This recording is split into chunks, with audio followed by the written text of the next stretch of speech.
Amigo do YouTube, eu quero hoje fazer aqui um pequeno vídeo mostrando como usar um coco para aumentar o som do celular. Você vai fazer uma caixinha dessa forma aqui. Você vai cortar essa parte de cima do coco com a serrinha bem cortadinho. Você pega esse pedaço que vai sobrar aqui e você vai colar ele aqui embaixo, tá vendo? Cola com a resina, ó, tá bem coladinho, ó, bonitinho. E aqui você tem um acústico, na verdade.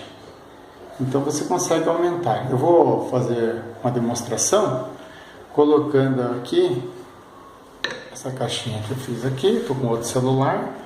Com esse celular eu vou soltar uma música, eu deixei previamente aqui já programada para fazer rapidinho. Então, nós vamos ouvir a altura do som.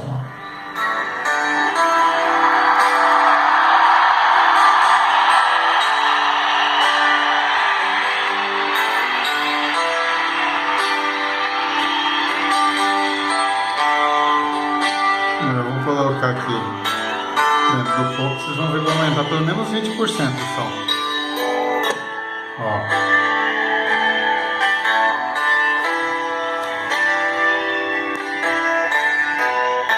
Agora eu vou tirar.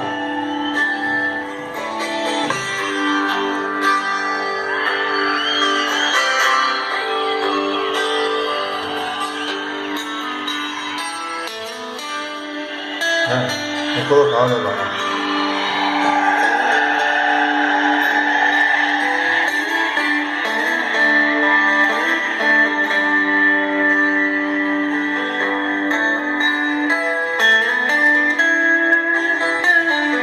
Vou tirar de novo.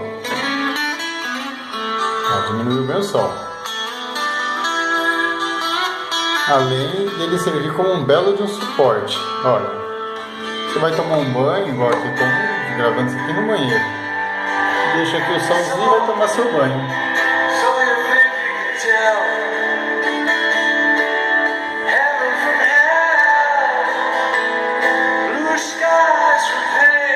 Vou tirar de novo, ó. Ó. Eu vou colocar, ó, mesma direção.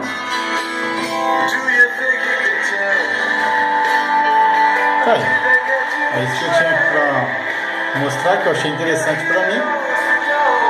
E passando aí para vocês. Se não gostar, faz um. Além de ter um belo suporte, vai ter o seu som aumentado em uns 20% aproximadamente. Valeu aí. Se gostarem, dá um like aí para ajudar o canal.